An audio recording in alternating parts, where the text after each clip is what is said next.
ओम गणपते नमः। ओम नमः शिवाय। मेरे YouTube चैनल देखने वाले सभी दर्शकों को मेरा प्यार भरा नमस्कार। 2 जून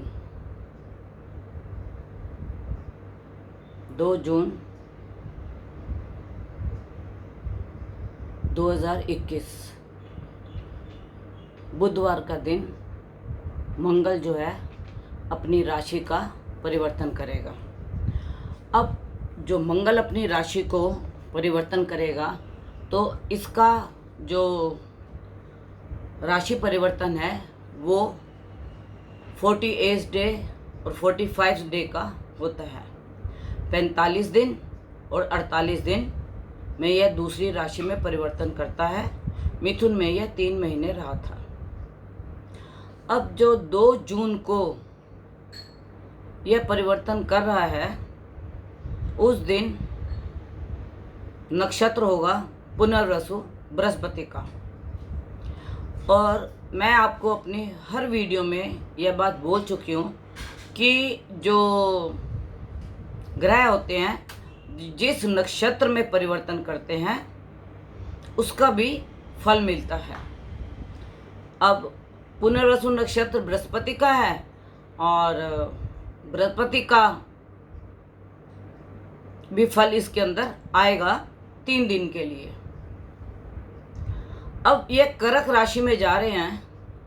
कर्क राशि काल पुरुष की कुंडली का 4था घर और बाकी जिनकी कुंडलियों में जहाँ बैठे होंगे उनका 4था घर वहाँ से देखा जाएगा। अगर तुला लगन है तो तुला लगन वालों का चौथी राशि वो पड़ेगी 10वें घर में, कर्म स्थान में।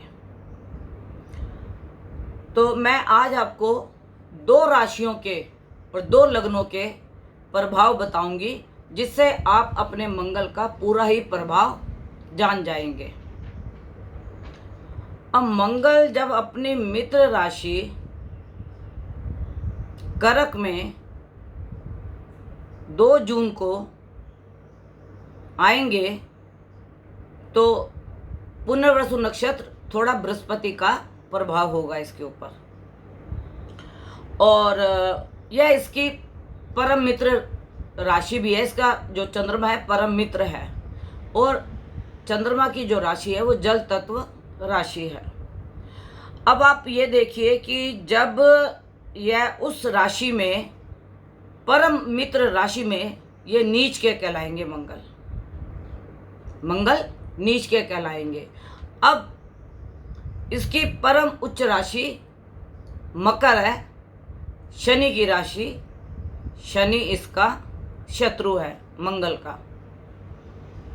अब जब यह काल पुरुष के हिसाब से अगर आप देखते हो तो ये 4थे घर में आए, माँ के घर में आए, सुख साधनों में आए, व्हीकल में आए, भूमि में आए। 4था घर काल पुरुष से कर्क राशि का इन चीजों के लिए माना जाता है। और अगर आप तुला राशि में देखते हैं तो तुला राशि में 10वां कर्म स्थान में नीच के आएंगे। और तुला राशि में जब ये नीच के 10वें स्थान में आएंगे और वो चौथी दृष्टि से तुला राशि को देखेंगे, यहाँ तुला लगन को देखेंगे। मंगल का काम है फाइटिंग, बीपी हाई करना, बीपी लो करना। जिनकी तुला राशि है या तुला लगन है उनके लिए यह दिक्कत बन सकती है क्योंकि यह उसके लगन में देख रहे हैं। और 7वीं दृष्टि उसकी अपनी परम उच्च राशि मकर पे होगी और मकर राशि जो है उसका जो मालिक है शनि वो वक्री है तो उसका भी फल नेगेटिव ही होगा। अब इसके बाद 6 जून को यह पुष्य नक्षत्र में आएंगे। 6 जून को यह पुष्य नक्षत्र में आएंगे। पुष्य नक्षत्र है शनि का।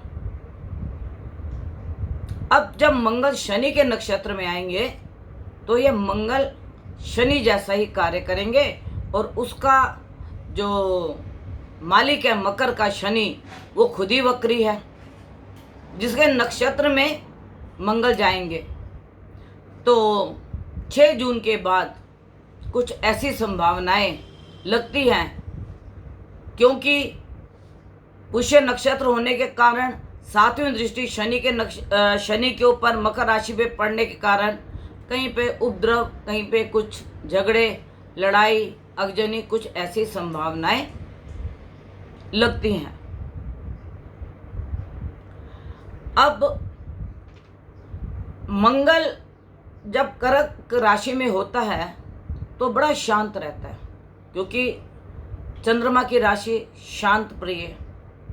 और अगर आप कहीं 4 आदमी बैठ के आपस में बात कर रहे हैं और आपने कर्क के चंद्रमा वाले व्यक्ति के ऊपर कुछ छीटाकशी की बातें की या कुछ भी ऐसी बातें की जो उसको बर्दाश्त नहीं होंगी, तो वह अपने मंगल के फोर्स में आ जाएगा, अपने मंगल का प्रभाव दिखा देगा कि मैं भी कुछ हूँ। और मंगल उतनी नीचता पे चला जाएगा जिसके साथ सामने वाला कभी ना इसने सोचा होगा और ना कभी उसके मन में होगा कि ऐसा भी ये व्यक्ति बोल सकता था, या हमें इतनी नीचता की शब्द या इतनी नीच बातें या इतना जो भी, मतलब मंगल अपना फोर्स का दिखाएगा। क्योंकि मंगल के अंदर तुम जैसे एक शेर को पिंजरे में बंद कर दो और उसको तुम ऊपर से हल्के हल्के पत्थर मारो, पॉपकॉर्न मारो, दूर से चिढ़ाओ, तो वो शेर क्या करता है?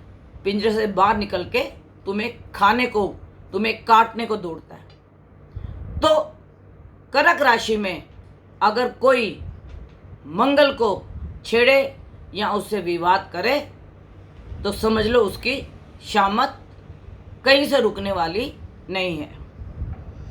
इसके बाद 29 जून को मंगल जो है अश्लेषा नक्षत्र में आ जाएगा। और अश्लेषा नक्षत्र जो होता है वो गंडमूल का माना जाता है। आपने सुना भी होगा कि अगर गंडमूल के बच्चे पैदा हों तो माँ बाप उसकी पूजा कराते हैं।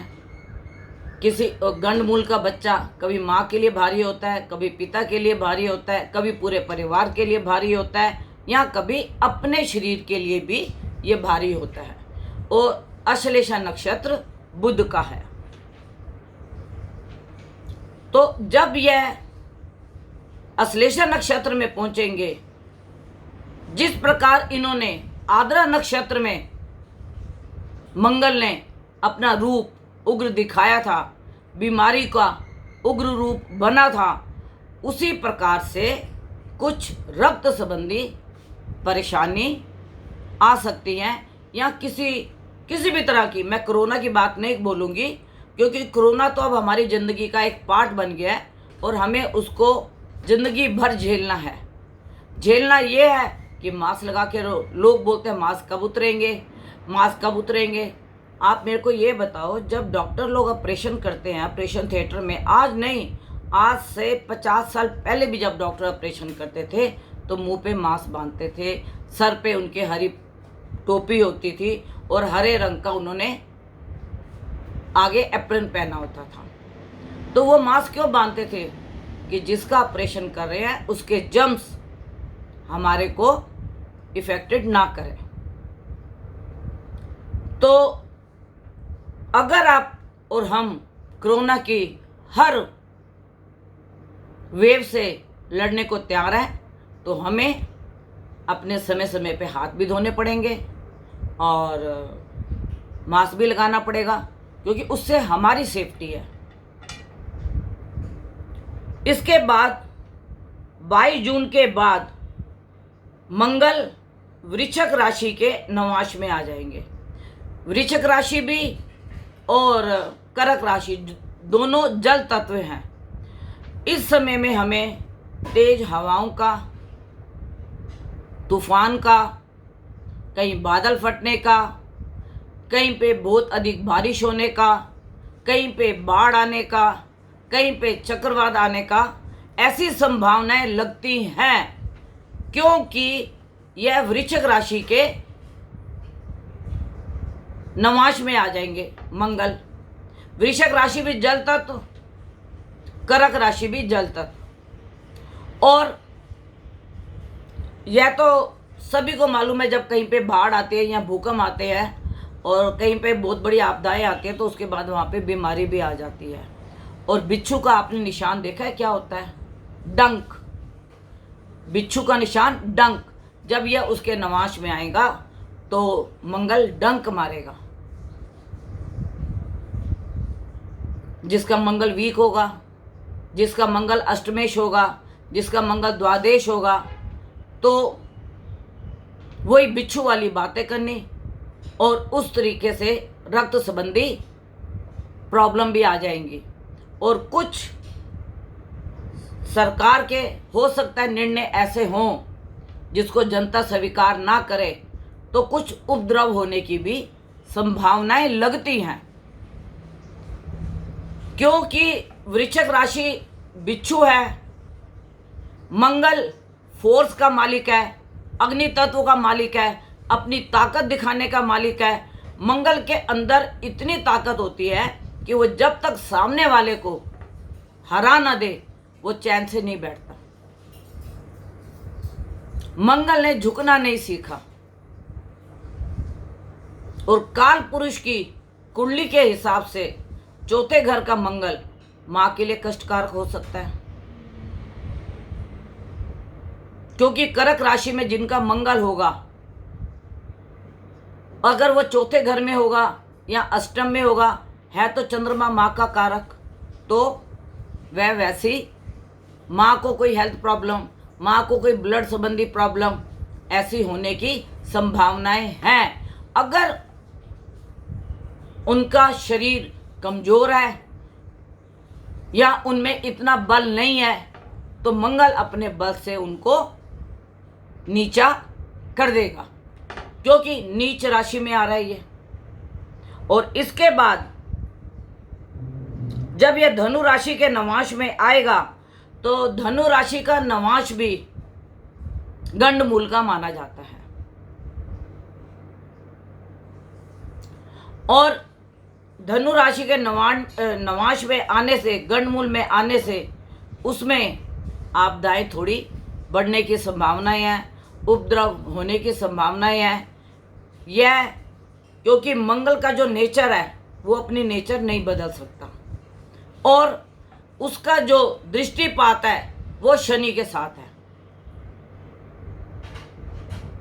जिसने मंगल को छेड़ा, शनि हथियार है, तो मंगल हथियार उठाने से भी बाज नहीं आएगा। यह काम हथियार वाला या कोई गलत काम यह उपद्रवी लोग ही करते हैं, और जो अच्छे लोग होंगे वो अपने घर में शांत से बैठे रहेंगे, वो उपद्रव से दूर रहेंगे। और यह मेरी हर वीडियो में कहने की पूरी संभावना होती है कि कहीं उपद्रव हो तो आप अपने बच्चों को, पति को, भाइयों को, सबको उन उपद्रव से आप दूर रखो।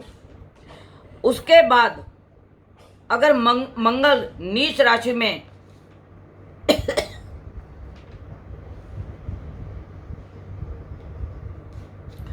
और इसके बाद मंगल जब सिंह राशि में प्रवेश करेगा, जब मंगल इसके 45 दिन के बाद 20 जुलाई को जब यह सिंह राशि में प्रवेश करेगा तो उसका पहला नक्षत्र मघा भी गंडमूल का माना जाता है।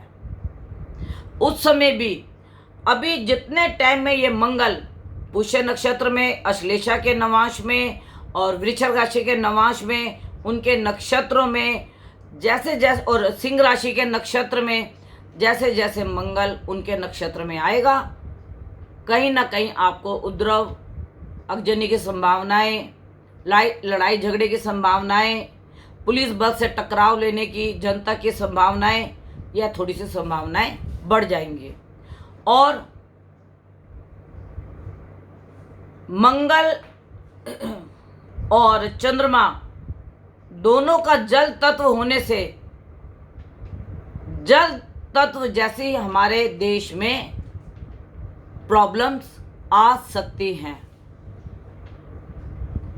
अब ये तो हम नहीं कह सकते कि भाई हमारे साथ ऐसा नहीं होगा या हमारे यहाँ पे बाढ़ नहीं आ सकती, क्योंकि जलमग्न होना, कहीं पे इतना जल हो जाएगा कि पूरे घर के घर डूब जाएंगे, कहीं पे इतना जल हो जाएगा कि वहाँ से चक्रवात से निकलना लोगों के लिए बड़ा कठिन हो जाएगा, क्योंकि मंगल की अपनी नीच राशि और मंगल का अपना प्रभाव, और जिस राशि में वो जा रहा है वो कर्क राशि है, और जिसके वो उसके अपने प्रभाव हैं वो उग्रता के हैं, तो वो अपनी उग्रता छोड़ नहीं सकता, क्योंकि उसकी 7वीं दृष्टि जो है शनि पे पड़ रही है, जो कि खुद ही वक्री है। और मैं एक बात यह कहना चाहती हूँ कि मंगल कर्क और सिंह राशि में जब मघा नक्षत्र तक रहेगा तब तक आपको सावधान रहने की आवश्यकता है।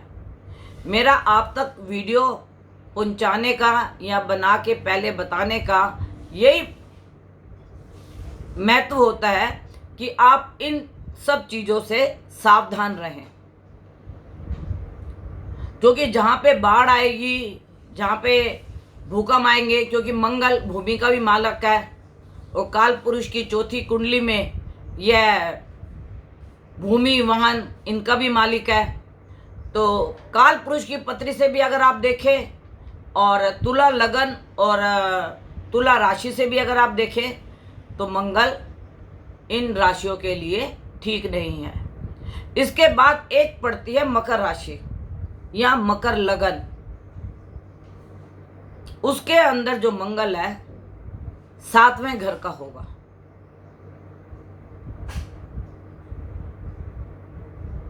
मकर से 7वीं राशि कर्क की पड़ती है और उसमें मंगल नीच का होगा।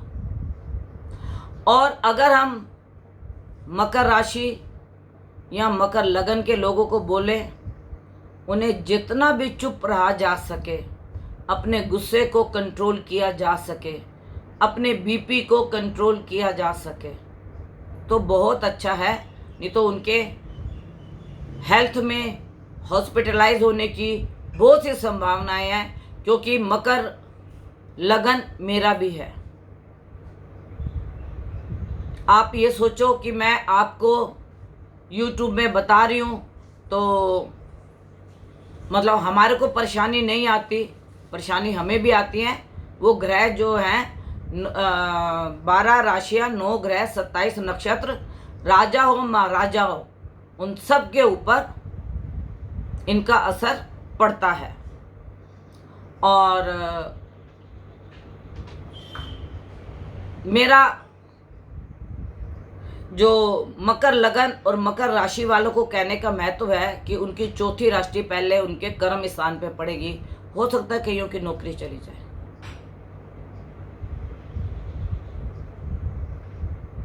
अगर उनका मंगल जन्म का अच्छा होगा तो वो अच्छी पोस्ट पे, अच्छी जगह पे काम कर रहे होंगे। और अगर मंगल उनका कर्म स्थान पे दृष्टि मारेगा तो उसके कर्म को नुकसान पहुंचाएगा।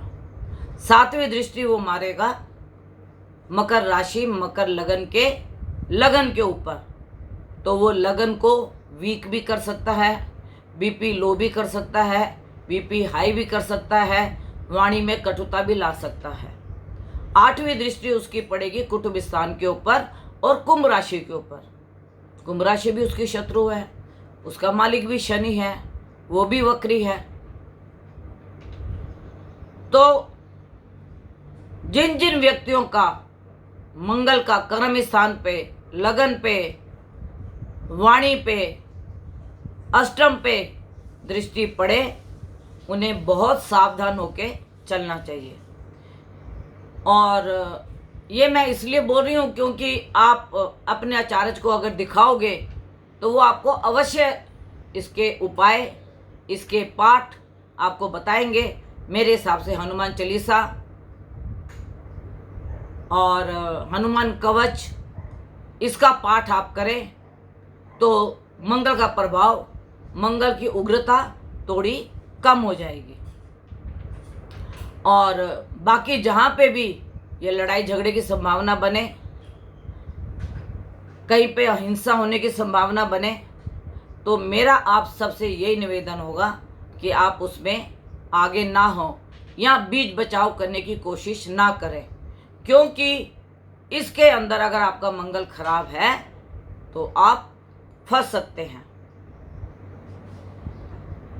और यह तो मैंने आपको आज मंगल का बताया, क्योंकि मेरा सबसे ज़्यादा महत्व ये होता है कि जब कोई ग्रह राशि परिवर्तन करे, नक्षत्र परिवर्तन करे, तो हमें उसके बारे में अपने जितने भी देखने वाले दर्शक हैं, व्यूवर्स हैं, क्लाइंट्स हैं, उन सब तक यह बात पहुंच सके। और मैं आपको बोलूँगी जितना आप हनुमान जी का पाठ, क्योंकि आजकल मंदिर तो देखो बंद है, आप घर में बैठ के हनुमान का पाठ कर सकते हैं। ये आपके हनुमान, ये सुंदरकांड का पाठ कर सकते हैं आप, और इसके अंदर हनुमान जी के अष्टक जो हैं उसका पाठ कर सकते हैं। इससे यह प्रभाव होता है कि हमारी उग्रता, जैसे बीपी हाई हो तो उसको ठंडी चीज़ देते हैं कि उसका बीपी लो हो जाए, और बीपी लो हो तो उसको नमक मिला के उसको नींबू पानी पिलाते हैं, कॉफ़ी पिलाते हैं कि उसका बीपी नॉर्मल हो जाए। तो इसी प्रकार ये ग्रह है। अब इस वक्त ग्रह जो है नीच बन के आया हुआ है, तो यह हमारे को जब जब नक्षत्र चेंज करेगा तो आपको ये सब घटनाएं देखने को मिलेंगी। तो इसलिए मैंने आज आपको 2 जून से पहले यह वीडियो पेश की है कि आप सब लोग 2 जून से लेके 20-22 जून तक अपने को संभाल कर रखें, अपनी हेल्थ का ध्यान रखें, उग्र ना हो, गुस्सा ना हो, और जितना आप अपने आप को कंट्रोल रखेंगे तो मंगल आपका कुछ भी नहीं बिगाड़ सकता। और जो मेरे व्यूवर्स मेरे को कमेंट्स बॉक्स में कमेंट्स देते हैं, मैं उनका बहुत बहुत धन्यवाद करती हूँ कि उनको मेरी वीडियो पसंद आती है और वो अच्छे से अच्छे मुझे कमेंट्स करते हैं। मैं उसके लिए उनका धन्यवाद करती हूँ कि वो मेरी पूरी वीडियो देखते हैं, और पूरी वीडियो देखने के बाद जो उनको समझ में आता है कि गुरु माँ ने गलत बोला या सही बोला या ग्रहों के नक्षत्र में क्या बोला, तो उससे क्या होता है कि जब मेरे को कमेंट्स बॉक्स में कमेंट्स आते हैं तो मेरा मनोबल बढ़ जाता है कि हाँ, व्यूवर्स ने मुझे देखा, ध्यान दिया, मेरी बातों के ऊपर ध्यान दिया। और उनको भी आज कोई ऐसा व्यूवर्स नहीं है जिसको ज्योतिष का 20 से 30, 40 या 50% तक ज्ञान ना हो, और उन्हें पता होता है कि मैंने अगर कोई वीडियो बनाई है किसी ग्रह नक्षत्र के ऊपर तो वो वीडियो सत्य है या गलत है। और जब उनके कमेंट्स आते हैं तो मेरी आंखें भर आती हैं कि मेरे व्यूवर्स मेरा इतना ध्यान रखते हैं। और अगर आपको मेरी वीडियो अच्छी नहीं लगती तो आप उसमें कमेंट्स बॉक्स में लिख सकते हैं कि आपने जो ये भविष्यवाणी की या जो आपने ये हमें बताया, ये आपने हमें गलत बताया। मैं जब आपसे प्रशंसा की पात्र हूँ तो मैं अपयश की भी पात्र हूँ आपकी। तो मैं सिर्फ आप लोगों से यही निवेदन करने आई हूँ कि मंगल 2 जून को जो ये परिवर्तन हो रहा है नीच राशि में, इसका आप सब लोग ध्यान रखें, अपने घर वालों का ध्यान रखें, अपनी माता का ध्यान रखें, और घर से बाहर कम निकलें, और जितनी ज़रूरत हो उतनी आप बाहर निकलें। और जहाँ पे आंधी, तूफान, चक्रवात या कोई भी ऐसी घटनाएं होती है तो वहाँ पे अगर हम उनकी कुछ मदद कर सके तो हमें आपदा आने के बाद हम उनकी कुछ मदद करें और उनका सहयोग करें, जिससे कि उनके नुकसान की भरपाई हो जाए। लेकिन हम पूरी भरपाई तो नहीं कर सकते, लेकिन इतना तो कर सकते हैं कि अगर हम हल्का फुल्का उनको सहारा दे दें या उनकी किसी भी प्रकार से खाने में, कपड़े में या किसी भी प्रकार से, धन से तो मैं नहीं बोलूँगी, क्योंकि धन मैंने आपको अपनी हर वीडियो में बोला है कि धन आप दान मत करें। अच्छा, दूसरी बात, जो ये मंगल परिवर्तित हो रहा है, इसके लिए मलका की दाल, लाल वाली मलका की दाल होती है, हनुमान जी का लाल सिंदूर होता है, एक चंदन का लाल सिंदूर होता है, उसको जल में डाल के आप सूरज को भी दे सकते हैं। सूरज भी अग्नि तत्व है, मंगल भी अग्नि तत्व है। तो जो अगर आप ये चीज़ें जो मैंने आपको बताई हैं, लाल चंदन और सिंदूर, इन सब चीज़ों का आप जल में डाल के एक चुटकी और सूरज को जल दें और सूरज देवता से यही प्रार्थना मांगे कि हमें सद्बुद्धि दे, हम किसी गलत काम में न फंसे और हम अपने गुस्से को कंट्रोल करें। मंदिर बंद है लेकिन सूरज निकलता है, सूरज को हम जल दे सकते हैं। तो मंदिर में तो जाने की ज़रूरत नहीं है, लेकिन जो भी है आप सूरज को जल दे के आप उनसे भी प्रार्थना कर सकते हो, क्योंकि देवों के देव सूरज देव भी हमारे पिता के समान हैं। तो क्योंकि इसके बाद सूरज की राशि में जाना है, सिंह राशि में जाना है, तो उसका भी जो अगला वीडियो 20-22 जुलाई को होगा मैं आपको अवश्य डालूँगी, और उससे पहले मैं आपको ग्रहण की वीडियो डालूँगी। और मेरा आपसे हाथ जोड़ के निवेदन है, सरकार की गाइडलाइंस के ऊपर ध्यान दें, उपद्रव हिंसक घटनाओं में मत जाएं और अपना दिमाग भी वहाँ मत लगाएं, और अपने माता पिता, अपने गुरुजन का आशीर्वाद लें। और बस मैं आपको इतनी प्रार्थना दे सकती हूँ कि आप और आपका परिवार सुखी रहे, कोरोना से दूर रहे और कोरोना के साथ जीने की आदत डालें, मास्क कभी भी ना हटाएं। जब कोरोना की वैक्सीन अच्छी आ जाएंगी, पावरफुल आ जाएंगी, फिर आप बिना मास्क के भी घूम सकते हैं। और अगर मेरे से कोई कांटेक्ट करना चाहता है 9810930691 9999338366, ये मेरा कांटेक्ट नंबर है। 11 बजे से 4 बजे के बीच में आप मेरे से फ़ोन पे बात कर सकते हैं।